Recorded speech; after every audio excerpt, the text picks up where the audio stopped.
Rasna kaino faraktiba Bhakta Rasna Kedauraga Oiroidabada Nangakano Taninde Pagi nati leramo Ai fathonga loire kuiroiba Bhakti Nangsi nuai kidreda Kuiroi he Ai wa haigese Kaiwano Nangla anu aside Kaigino Kedauraga Charangda running aside Kona isila ageba Aikoi pula punnaba Aduda masupura age Ada thengnaro yaraba Yes aseng berobai Hoine aina mufagi tawkidro Okay then Khara thuansiko Hoi Adudi ai amuk chalage Lao ai thongal fok thindoke Asumna Raspu thongal fok thindoraktuna Rasu thoibibu lawbu lai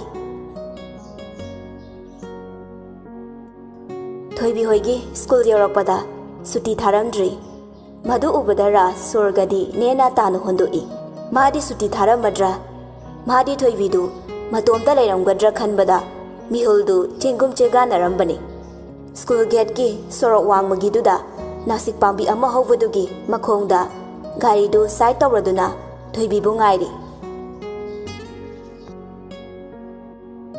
Ngayak leiraga suti sutharai Satra mayamdu mahai hanakhirami Thoibisu chanbiga loinana wari sana sanaduna thorai Thoibina Nangdi kana lawba lakdoino Chanbina Aikoi pofna Nangdi No hero na lawba lakdoino natro Natro mi Hoi Lawba laktizalo madui mi dubo Mamit arawbadu koyot otuna yengai Laptakna nasik pambi makhongda Ras laibadu urai Thoibina Chanbi Nang baba laktriba Aidi lae Chanbi du taha hairai Ha kadaino Amta yenghauge masakto Pie labani ai As lao ai tinbige ba Kai lairino Nangbo baba lakpram ti yengomi Lakningka lakjani Kaino no hero dubo Aidi ba lao asi lairi Ani du Ras na lairiba adomda sangsilai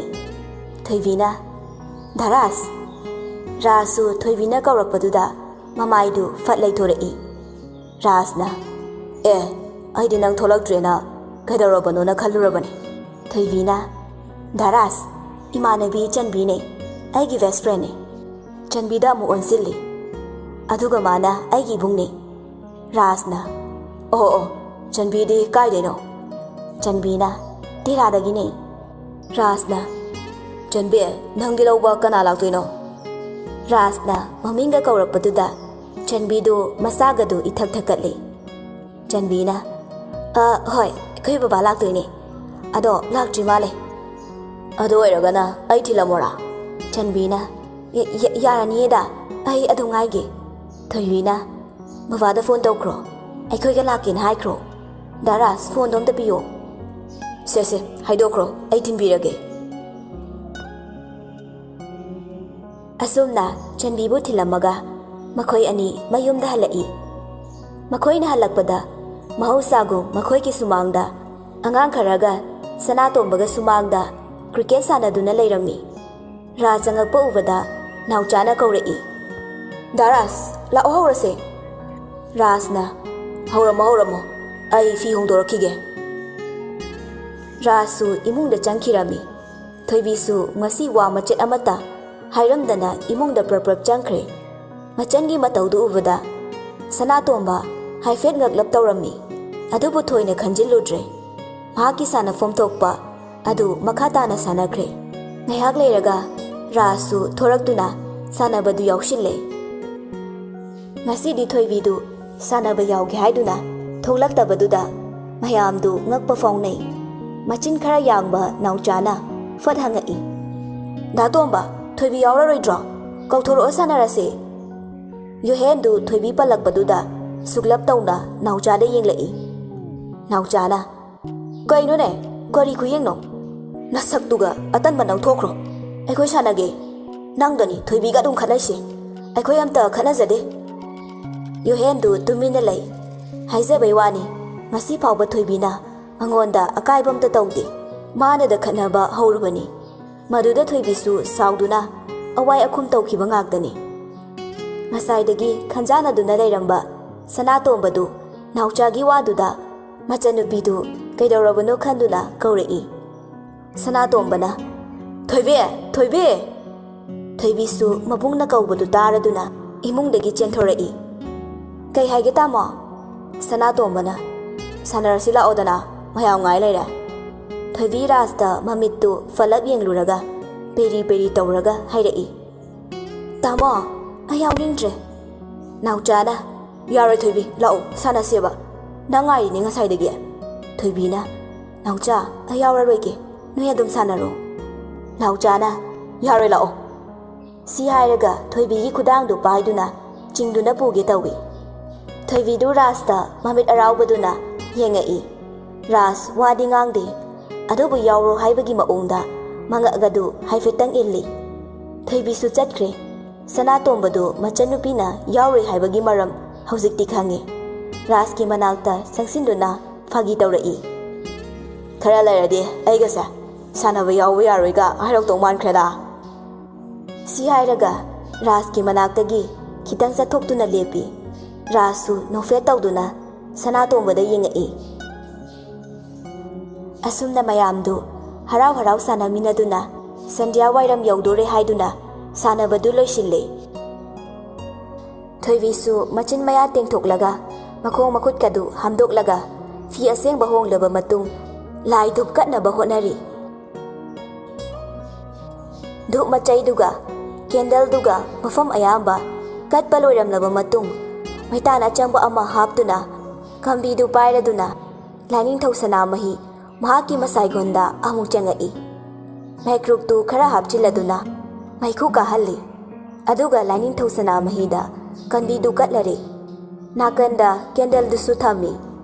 Thoibi makhut anidu khubak changjau tara londuna khu ani leitana mamit adu chajet usinduna matik mayai kallava sana mahi mahaki mafamda macha manai singbu ayuk nganna konthabiyu numidang nganna kunsinbiyu haiduna nizare.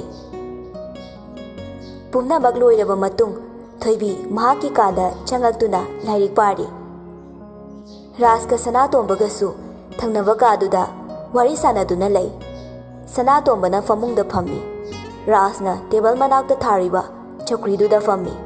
Makutta magazine macha amasu pawa yengboi tawi. Sanatombana ado bai nang makhadi Delhi da dum tawge hara. Rasna as bai ai master ga tawindreda thabak kumba ohina yengage. Sanatombana adusu faina thabakti aduna faroidra sida oina thini ai Manipur da lairage khale. Bai ware Delhi da chahi kaya no ina leisa chahi tare ne yengo class 9 dagi graduation fa ai leningdre Manipur da amuk leirage. Akoina mapalam da chaningba noina sida kaya da khenari no yengo ada leiraka khangakani Manipur kaya nushige do. Ado nang di graduation da losilage hara. Losilani bai baba lai bora di faba sel thumgi khalle hojikti ai budi uchina chinna graduation faudi loiredana. Thoibi se amuk sembirage khalle kaishu henjina khangano bai ai lerisidi aina ngamba mateng pangani. Thoibi gidi ai shu leidina aina fanaba loisingani nang waganu ko ai leiri ai wadanaba aigi chanse nangoda sinara sira khangdene aduna bu hena pharena ikuchana semjerage kaino laurage hairo hojikte hona matam khara dingai khoe angangoi mali ha kai bun haise is gyan ma misi yengone nagun khange sak. Rasu Sanatombagi wata duda ikaiba khazik phaurei mamai du leithoptuna suktoktuna khangi. Sanatombana atai khangde bai Thoibi se nokna nungai na leikibado ai pami ai su khange mana nangbu yaje haiba pamba pamdaba nushidaba haibadudi ai khangde ko adubu mana nangbudi yaje haiba simadi mayek senge aikoina haiba yadaba wase nangna bu hairadi hekta yai masidane aina penjari base. Rasna imadubu chakloi trizalo chakla amana yadrada makoksida wakoksin he kanbabu asu serious tana hairaga wase amuk farak phuri eba matang chade nang wado kari chadaba bai ꯅꯪꯅ ꯑꯩꯒꯤ ꯊꯃꯣꯏꯒꯤ ꯋꯥ ꯈꯪꯕꯤꯔꯝꯕꯁꯦ ꯑꯁꯨꯛꯀꯤ ꯃꯇꯤꯛ ꯅꯨꯡꯉꯥꯏꯌꯦ ꯑꯗꯨꯕꯨ ꯅꯪ ꯋꯥꯐꯝꯁꯦ ꯀꯅꯥꯗꯁꯨ ꯍꯥꯏꯗꯣꯛꯄꯤꯅꯨꯀꯣ ꯁꯅꯥꯇꯣꯝꯕ ꯉꯛꯅ ꯀꯩꯒꯤꯅꯣ ꯍꯥꯏꯁꯦ ꯑꯩꯁꯨ ꯑꯅꯤꯡꯕ ꯑꯄꯥꯝꯕ ꯄ꯭ꯂꯥꯟ ꯄꯥꯡꯊꯣꯛꯀꯗꯕ ꯊꯕꯛ ꯌꯥꯝ ꯂꯩꯔꯤꯌꯦ ꯃꯁꯤ ꯄꯥꯡꯊꯣꯛꯇ꯭ꯔꯤ ꯐꯥꯎꯗꯤ ꯑꯩ ꯃꯀꯥ ꯐꯣꯡꯕ ꯄꯥꯝꯗꯦ ꯚꯥꯏ ꯅꯪ ꯍꯥꯏꯗꯣꯛꯑꯣꯏ ꯍꯥꯏꯅ ꯄ꯭ꯔꯣꯃꯤꯁ ꯇꯧꯋꯣ ꯏꯆꯦꯟ ꯏꯕꯨꯡꯉꯣ ꯏꯆꯟ ꯑꯃꯗꯤ ꯏꯆꯦꯟꯒꯤ ꯃꯥꯡꯅꯕ ꯐꯠꯇꯕ ꯅꯚꯥꯏ ꯑꯩꯅ ꯇꯧꯒꯗ꯭ꯔꯣꯅꯦ ꯍꯥ ꯙꯠ ꯗꯣꯟ ꯋꯥꯔꯤ I will give your promise ꯑꯁ ꯃꯤꯡꯒꯧꯗꯨ ꯐꯥꯎꯗꯤ ꯄꯦꯜꯂꯤꯍꯦ ꯔꯤꯍꯔꯁꯦꯜꯅꯦ ꯑꯝꯇ ꯊꯣꯛꯇꯧꯅꯨꯀꯣ ꯑꯉꯥꯡ ꯇꯥꯅꯤ ꯈꯪꯉꯤꯗ ꯑꯩꯁꯨ ꯃꯦꯝꯆꯧꯕꯤꯅ ꯀꯔꯤ ꯋꯥꯔꯤꯅꯣꯅꯦ ꯅꯣꯏꯕꯣ ꯆꯥꯛ ꯍꯥꯟꯅ ꯆꯥꯊꯣꯛꯑꯁꯤ ꯂꯥꯛꯑꯣ ꯑꯗꯨꯒ ꯀꯣꯟꯅ ꯋꯥꯔꯤꯗꯨ ꯁꯥꯟꯅꯔꯣ ꯑꯅꯤꯗꯨ ꯃꯃꯥꯅ ꯀꯧꯔꯛꯄꯗꯨꯗ ꯈꯪꯄ꯭ꯔꯦꯛ ꯈꯪꯉꯤ ꯁꯅꯥꯇꯣꯝꯕ ꯂꯠ ꯇꯧꯅ ꯈꯨꯝꯃꯛꯏ ꯍꯣꯏ ꯏꯃꯥ ꯂꯥꯛꯑꯒꯦ ꯃꯦꯝꯆꯧꯕꯤꯅ ꯅꯆꯟꯗꯨꯁꯨ ꯀꯧꯔꯛꯑꯣ ꯂꯥꯛꯑꯣ ꯆꯥꯛ ꯊꯤꯔꯕꯅꯤ ꯃꯦꯝꯆꯧꯕꯤꯁꯨ ꯊꯣꯛꯈ꯭ꯔꯦ ꯃꯃꯥꯒꯤ ꯋꯥꯗꯨꯗ ꯁꯅꯥꯇꯣꯝꯕꯗꯨ ꯔꯥꯖꯇ ꯐꯠ ꯌꯦꯡꯉꯛꯏ ꯑꯗꯨꯒ ꯃꯤꯠꯆꯤ ꯈꯠꯆꯤꯜꯂꯛꯏ ꯔꯥꯖꯅ ꯀꯩꯅꯣ ꯆꯥꯛꯄꯥꯎꯗ ꯍꯥꯏꯔꯨꯔꯣ ꯑꯁ ꯅꯪ ꯍꯥꯏꯔꯨꯁꯨ ꯑꯩ ꯀꯤꯆꯟꯗ ꯂꯩꯔꯝꯃꯒꯦ ꯁꯅꯥꯇꯣꯝꯕꯅ ꯑꯩ ꯀꯤꯆꯟ ꯆꯠꯂꯦ ꯂꯥꯛꯃꯤꯟꯅꯔꯣ ꯁꯤ ꯍꯥꯏꯔꯝꯃꯒ ꯁꯅꯥꯇꯣꯝꯕꯗꯨ ꯆꯠꯈ꯭ꯔꯦ ꯔꯥꯖꯇꯨ ꯃꯀꯣꯛ ꯈꯣꯠꯂꯒ ꯂꯩꯍꯧꯏ ꯎꯄꯥꯏ ꯂꯩꯇ ꯃꯥꯁꯨ ꯊꯣꯏꯕꯤꯒꯤ ꯀꯥꯗ ꯂꯦꯞꯂꯔꯦ ꯊꯣꯡꯖꯤꯟꯗꯨꯗ ꯍꯥꯏꯐꯦꯠ ꯊꯤꯜꯂꯤ ꯊꯣꯏꯕꯤꯁꯨ ꯐꯠ ꯂꯩꯊꯣꯔꯛꯏ ꯗꯥꯔꯥꯁ ꯀꯩꯗꯧꯔꯒꯦ ꯆꯥꯛ ꯆꯥꯔꯨꯔꯁꯤ ꯂꯥꯛꯑꯣ ꯆꯥꯛ ꯂꯣꯏꯔꯕꯣ ꯂꯣꯏꯔꯦ ꯂꯥꯛꯑꯣ ꯅꯪ ꯀꯌꯥꯝ ꯋꯥꯠꯂꯤꯒꯦ ꯂꯣꯏꯗꯣꯔꯦ ꯗꯥꯔꯥꯁ ꯀꯣꯏꯁꯟ 2ꯗ ꯉꯥꯏꯔꯦ ꯁꯤ ꯏꯊꯣꯛꯑꯒ ꯂꯥꯛꯑꯒꯦ ꯆꯠꯂꯝꯃꯣ ꯆꯥꯕ ꯍꯧꯔꯝꯃꯣ ꯂꯣꯏꯁꯤꯜꯂꯣ ꯑꯩ ꯉꯥꯏꯔꯒꯦ ꯄꯨꯟꯅ ꯆꯠꯂꯁꯤ ꯔꯥꯖꯀꯤ ꯋꯥꯍꯩꯗꯨꯗ ꯊꯣꯏꯕꯤꯁꯨ ꯅꯣꯛꯐꯦꯠ ꯇꯧꯗꯨꯅ ꯀꯣꯏꯁꯟꯗꯨ ꯃꯈꯥ ꯑꯃꯨꯛ ꯏꯊꯈ꯭ꯔꯦ ꯔꯥꯖꯁꯨ ꯊꯣꯏꯕꯤꯅ ꯏꯔꯤꯕꯗꯨ ꯆꯪꯁꯤꯟꯗꯨꯅ ꯃꯨꯟꯅ ꯌꯦꯡꯉꯤ ꯔꯥꯖꯅ ꯁ꯭ꯄꯦꯂꯤꯡꯗꯣ ꯁꯣꯏꯗ꯭ꯔꯣ ꯊꯣꯏꯕꯤ ꯑꯥꯔ ꯑꯃ ꯍꯦꯟꯖꯤꯜꯂꯦ ꯅꯥꯔꯣꯝꯗ ꯈꯪꯉꯥꯏ ꯍꯥꯏꯔꯛꯄꯗꯨꯗ ꯊꯣꯏꯕꯤꯗꯨ ꯈꯪꯄ꯭ꯔꯦꯛ ꯈꯪꯉꯤ ꯃꯃꯥꯏꯗꯨ ꯐꯠ ꯂꯩꯊꯣꯔꯛꯄꯗ ꯊꯣꯏꯕꯤꯒꯤ ꯂꯥꯏꯕꯛ ꯃꯄꯥ ꯆꯥꯅ ꯔꯥꯖꯀꯤ ꯆꯤꯝꯕꯥꯜꯗꯨ ꯃꯄꯥ ꯆꯞ ꯆꯥꯅ ꯂꯩꯔꯝꯃꯤ ꯊꯣꯏꯕꯤꯗꯨ ꯄꯥꯈꯠꯅ ꯆꯞ ꯌꯨꯡꯗꯨꯅ ꯂꯩꯔꯦ ꯁ꯭ꯋꯔꯒꯗꯨ ꯍꯣꯟꯗ꯭ꯔꯕ ꯈꯜꯂꯛꯏ ꯂꯦꯡꯁꯨ ꯂꯦꯡꯗꯦ ꯃꯍꯥꯛ ꯇꯨꯃꯤꯟꯅ ꯃꯆꯤ ꯂꯦꯡꯗꯈꯩ ꯂꯩꯔꯦ ꯃꯍꯥꯛꯀꯤ ꯃꯇꯧꯗꯨ ꯔꯥꯖꯁꯨ ꯈꯪꯂꯗꯨꯅ ꯅꯣꯛꯐꯦꯠ ꯇꯧꯗꯨꯅ ꯊꯣꯏꯕꯤꯒꯤ ꯂꯥꯏꯕꯛꯇ ꯅꯨꯡꯁꯤꯅ ꯆꯨꯞꯄꯤꯔꯝꯃꯤ ꯑꯗꯨꯒ ꯇꯞꯅ ꯍꯥꯏꯔꯛꯏ ꯁ꯭ꯄꯦꯂꯤꯡꯗꯣ ꯁꯦꯝꯗꯣꯛꯑꯣ ꯑꯗꯨꯒ ꯆꯠꯂꯁꯤ ꯊꯣꯏꯕꯤ ꯃꯃꯤꯠ ꯑꯅꯤꯗꯨ ꯑꯃꯨꯛꯇꯪ ꯆꯦꯖꯦꯠ ꯎꯁꯤꯟꯗꯨꯅ ꯁ꯭ꯋꯔ ꯑꯁꯥꯡꯕ ꯑꯃ ꯍꯣꯟꯗꯣꯛꯏ ꯑꯗꯨꯒ ꯃꯇꯤꯟꯗꯨ ꯀꯨꯠ ꯂꯥꯎꯅ ꯌꯣꯠꯁꯤꯟꯗꯨꯅ ꯑꯃꯨꯛ ꯂꯨꯞꯊꯈ꯭ꯔꯦ ꯁꯦꯝꯗꯣꯛꯄ ꯂꯣꯏꯔꯗꯨꯅ ꯑꯅꯤꯗꯨ ꯀꯤꯆꯟꯗ ꯆꯪꯉꯛꯏ ꯃꯦꯝꯆꯧꯕꯤꯅ ꯂꯥꯛꯑꯣ ꯂꯥꯛꯃꯟꯗ꯭ꯔꯦꯅ ꯀꯧꯕ ꯂꯥꯛꯀꯦ ꯇꯧꯔꯝꯃꯤꯅꯦ ꯔꯥꯖꯅ ꯀꯣꯏꯁꯟ ꯑꯟꯁꯔ ꯏꯔꯝꯗꯅꯅꯦ ꯑꯗꯨ ꯂꯣꯏꯁꯤꯜꯂꯛꯈꯤꯒꯦꯅ ꯉꯥꯏ ꯂꯩꯔꯝꯕ ꯑꯗꯨꯒꯤꯅꯦ ꯏꯃꯥ ꯃꯦꯝꯆꯧꯕꯤꯅ ꯑꯣ ꯐꯔꯦ ꯂꯥꯛꯑꯣ ꯆꯥꯔꯁꯤ ꯂꯥꯛꯑꯣ ꯊꯣꯏꯕꯤꯅ ꯀꯩ ꯏꯟꯁꯥꯡꯅꯣ ꯏꯃꯥ ꯃꯦꯝꯆꯧꯕꯤꯅ ꯄꯥꯟ ꯊꯣꯡꯉꯤ ꯊꯣꯏꯕꯤꯅ ꯄꯥꯟ ꯆꯥꯕꯁꯤ ꯑꯩ ꯌꯥꯗꯦ ꯍꯥꯏꯕ ꯅꯠꯇ꯭ꯔꯣ ꯑꯩꯁꯤ ꯆꯥꯅꯤꯡ ꯔꯥꯖꯅ ꯌꯦꯡꯉꯛꯄꯗꯨ ꯎꯕꯗ ꯃꯆꯤꯟꯗꯨ ꯃꯈꯨꯠꯇꯨꯅ ꯐꯠ ꯃꯦꯟꯁꯤꯜꯂꯤ ꯑꯗꯨꯒ ꯑꯃꯨꯛ ꯃꯈꯥ ꯇꯥꯔꯛꯏ ꯅꯠꯇꯦ ꯆꯥꯅꯤꯡꯉꯦ ꯍꯥꯏꯕ ꯃꯦꯝꯆꯧꯕꯤꯅ ꯍꯣꯏꯁꯤ ꯆꯥꯔꯣꯁꯦ ꯑꯅꯤꯗꯨꯒꯤ ꯃꯇꯧꯗꯨ ꯎꯔꯒ ꯁꯅꯥꯇꯣꯝꯕꯗꯤ ꯈꯤꯇꯪ ꯅꯣꯛꯏ ꯔꯥꯖꯁꯨ ꯌꯥꯔꯦ ꯍꯥꯏꯕꯩ ꯃꯑꯣꯡꯗ ꯈꯨꯅꯤꯡꯅ ꯀꯛ ꯊꯤꯜꯂꯤ ꯃꯦꯝꯆꯧꯕꯤꯅ ꯏꯍꯦ ꯅꯣꯏ ꯑꯅꯤꯅ ꯑꯃꯨꯛ ꯀꯩꯗꯧꯔꯒꯦ ꯆꯥꯗꯧꯗꯣ ꯆꯥꯅꯔꯣꯗ ꯑꯅꯤꯗꯨ ꯆꯞ ꯂꯦꯞꯄꯤ ꯑꯗꯨꯒ ꯆꯥꯛꯇꯨ ꯆꯥꯈ꯭ꯔꯦ ꯊꯣꯏꯕꯤꯁꯨ ꯑꯅꯤꯗꯨꯒꯤ ꯃꯑꯣꯡꯗꯨꯗ ꯅꯣꯛꯐꯦꯠ ꯇꯧꯗꯨꯅ ꯆꯥꯛꯇꯨ ꯆꯥꯅꯤꯡꯗ ꯁꯤꯛꯂꯤ ꯆꯥꯔꯤ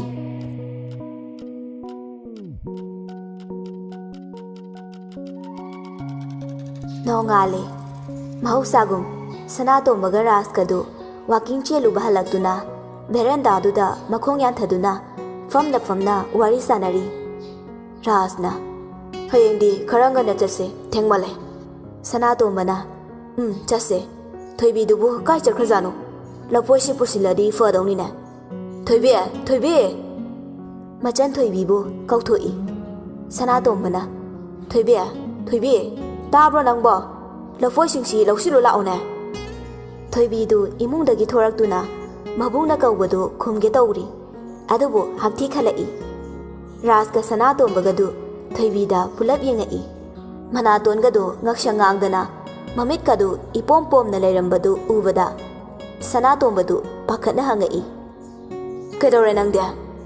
Kaisu taudiye. Sanatomana kainoba taurido. Panchabe ne. Rasna. Panchaba kaidauge haise. Thoibina. Natone larsi tauba. Rasna. Adu yadradi chaganu yadraba. Thoibina. As daras. Ngarang chaige tauridude. Rasna. Adudi ai chaba yade sumai tawi kholido. Haibi yadraba. Nachindu pandraba. Thoibina. Khumasu khummi haiba. Khumdrasu khumde haiba. Kaino baibu. Sanatomana. Yare se noi niamta. Thoibi hidak leitrabo. Loikre. Rasna. Loini nang. Maming hairo ai leibiruge. Thoibi Rasna hidak maming du haire. Rasna. Chalo irenjana leiruro. Fulga du painu. Nangi du allergy rhinitis oramni. Ingan ganuko. Cha sabudu thau. Kaino chasilamuko. Ai guli leirukige. Halaga guli chanaba. Thoibina. Hoi. Rasna. Thoibi chango somta. Thoibi changkraba matung. Sanatombadu Rasna fat onsilai. Kaino doctor daga tambakpra. Leinaga khangamishiba. Rasna. Kamaina no haibane. As nungai kidreda. Ekhoi chena thaina tawkibaduga manai. Thoibina tawrishiga. Adugi sum haibanida. Haktiga toin khanbasira. Haina daba posak ama charu boiro. Uful paiba oiro. Lambigi uful gumbana natona changkibadane. Allergy horakpa yai. Madu hora adiko haktiga se manam khanba. Naton mahi chenba. Mitna nungai taba hakachaba. Khana nungai taba gumba togalle. Wah, nahi rehe. Loi khang lerami. Doctor di sida leiredana. Nahi ni. Ai guli leruge. Angang tomta yengamo chalo. Kai no khara pizaraga hifalamo. Phani isen. Iwai nasen chatlukige. Rasu noktuna chatkre. Sanatombasu imungda changaktuna kari no yengsilli. Sanatomana thoibe kai haige tama. Se sangomsi thaksiluse. Tama dara sakhrabo. Chatkre. Kuiro gari da chatkibane. Tamo haidi sangom thaaba. Thaktre. Nang dara slaaga puna thaage. Nang thakto ose. Breast su butter tairabane. Chatho guli chanaba. Tama kai haige thoibe. Dara se ekhoi gi damakta yam wabire ko.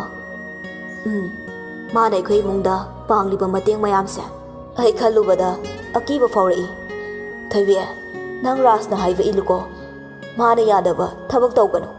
Nangi Darasna nangi damakta yam wajabani. Ai su khange. Ado tama ma oi besu ngambani da. Moi mama baba da thabak chawnge tawi haidaine. Adugi su ngambani ko. Si haiduna hakthi amu khalai. Rumal kadaino. Nanatonda fajarene. Thoibi mabungi waduda nokfe tawrai. Aduga rumalduna manatondu taithoi. Yare. Ichenamba khak yaubase salik chenbaga chamanare tawrise. Tama kai haino dude. Shandane salik amalaye. Maduma manatonda changkibada hakthisa pakhanna khanba. Adu male banangse. Sanduba. Hoi sando. San hakthi khale haisini. Ekhoi tamosima. Amukasu khale ne masa. Tamosa mina ngangbadi khumde. Kaibuno. Daraski mama babado thaba chauba tawe haidaine haiba. Tawe. Moi pabungda forestry gi principal chief conservator ne. Mama aduna horti gi da director oibane. Mache duna mapanda IT company amagi manager ne. As achauba ngakta. Ado tama Darasna mari DEU da physics gi honors ne. First class honors ne. Masu thaba achauba adum phangini da. Ada madi paisa paiba macha oirasu sakakte ko. As mada nate he. Moi mungi mi na loi fabane loi chame. Nangna unadri tawrini. Kanano ne unada tawrini haidubo. Machin mapadu thongjin lomda mamai du leithorai. Ras oirambaduda nokfe tawsilli. Sanatombana aikoi thoibina ne pabung hoida masak khangde na hairamba. Aduda aina unadri tawrini na wari sanarambane. Ras table mathaktuda guli du thamna. Adugi ba noma kok chalaga unaba yabaduba. Nang kai charaba. Chare. Rasna. Se guli si chasilase. Isingsa sidagi bottle sidagi yagadra. Yani ngarang aina hanbane. Sana tombana. Bye adu loira lao. Ai asomda ibaningi chanunga tauramage. Hoi bye. Rasna thoibigi guli du pizaraduna. Tamna amok hitahale. Aduga makokta nushina nanthabiraduna hairei. Ngayhaktang hippo. Aduga faranida. Thoibi nokfeta mangtaurei. Aduga ne ngosidi school da chalurano. Thoibi ngakna. Kaigino. Doctor chase nasado amte yengthose. Ai kaisu tawdana. Hakthi pareng lengaga khalidude. Adu yengdoina angawbi. Oh. Irenjana hipamuka. Ai breakfast amta charuge. Pukase khongbada yadre. Hoi. Aroiba oina Rasna thoibigi manakta khajik sangsilakduna laibaktuda nushina chupiramlaga mahaksu ka adudagi thokre. Thoibisu matomta nokfe tawduna laihawi. Kitchen da sana tombana Raspu ngaiduna lairami. Lao inkrani ne. Bye. Thoibise ngasidi hospital da pubige. Ras ki wadu tabada sana tombaga Memchaubiga du Rasda punna yenglai. Memchaubina kedaure thoibi kedaure haibano ibungo. Rasna ima kaishu tawdiye magi manaton hakthi toina khallise asi yengthopige na tawbane. Memchaubina adugi oira asidi adum haulairabani ingthamdadana kitheli guli ama laibani adu charaga adum phabani. Rasna ima guli du toina chabada afabo oyaktabusu yaye. Karino do yengthobana faroidrane. Sana tombana ima Rasna aisha achumbane yenghobana faniye. Memchaubina hoi isa singna fani haibada adum tawro. Rasna hoi ima ado ima chak cha thoaga oina chatlage. Memchaubina hoi ima chak thongage. Asumna cha ising charaba matung Rasna thoibibu hospital da puduna lai. Doctor na yaka tho se khanau do yenge ko. Okay na ton do mu yenge. Sinabra oi gi do na ye. Ai lai bakta namakke nardina hero ko. Shike dawe na diye. Okay kaishu laite da nangi se allergy rhinitis ne. Masigi treatment laite. Nangna sana hygienic oina leina bo na batare. Chaba yadaba posi thadoksiko. Aduga inghan bayade. Chathokpada ne mark sijinagadaba. Yari khaidi uful gumbase changan bayade. Nang nasana hinadaba pot chaba thakpa paiba khotpa yade ko. Hoi doctor. Nasak asuk phajabasida naton ga ngaksangang basidi rasi dum leine. Thoibiga raska du nokfe tawi. Doctor na ai hidakara ige ko si sasi ko aduga ne ai na haibado nangna sana care khara lausi ko nangna care laurike kaishu tawroi doini.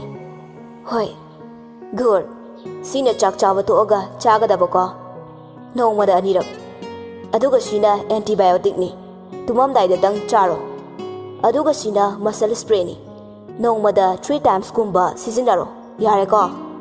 Rasna adudi doctor ekhoi amo hoi laishabia nasak phajabado natona ngangbasina rasi hapada to asiko thoibi du nokfe tawrai. Rasna doctor thokige phare makhoi ani du thorai. Rasna lagna bahobrai. Doctor si nangonda ngaroba kainom tawre thoibi as taning de ko mi hanu basibo hanu ramdradi yadorine nang daras taning de ba kaino taning de nang irayam pamdori phudradi yararoi kaino mana haisibo phubadi ngamdau mane ne kanaroi masi yumdoina pusilani daras thok tu ngangno ba taning de ko aseng bane ina haise nate mina sublak najabado aina kari kairage ba aina migi machindu melu bangam braba aina ga iranga hawru braba hawri du de kaida hawri ba mina lagnaraga nangna no iduna kaige mina wanganga su suktoga layu hairo laidongni sono churakanu ꯑꯩꯅ ꯗꯣꯛꯇꯔꯗꯨꯗ ꯏꯔꯥꯡ ꯍꯧꯔꯨꯕꯁꯤ ꯃꯉꯥꯏꯔꯦ ꯃꯥꯅ ꯍꯥꯏꯁꯤ ꯃꯤ ꯁꯨꯝ ꯅꯥꯇꯣꯟ ꯉꯥꯡꯕꯁꯤꯗ ꯂꯛꯅꯖꯕꯗꯨꯕꯣ ꯅꯣꯛꯅꯤꯡꯃꯟꯗꯅ ꯂꯛꯅꯕ ꯑꯣꯏꯔꯝꯕꯁꯨ ꯌꯥꯏꯌꯦ ꯑꯗꯨꯒ ꯁꯨꯝ ꯇꯜꯂꯤꯍꯦ ꯗꯥꯔꯥꯁ ꯅꯪꯁꯦ ꯍꯧꯖꯤꯛꯇꯒꯤ ꯍꯧꯅ ꯁꯨꯃꯥꯏꯅ ꯇꯧꯔꯦ ꯍꯌꯦꯡꯋꯥꯏ ꯅꯌꯨꯝꯗꯒ ꯂꯩꯔꯗꯤꯅꯦ ꯑꯩꯁꯤ ꯎꯄꯨ ꯃꯅꯨꯡꯗ ꯁꯣ ꯂꯣꯟꯁꯤꯜꯂꯒ ꯊꯝꯗꯧꯔꯤꯅꯦ ꯊꯣꯏꯕꯤꯒꯤ ꯋꯥꯗꯨ ꯇꯥꯕꯗ ꯔꯥꯖ ꯉꯛꯅ ꯌꯦꯡꯂꯛꯏ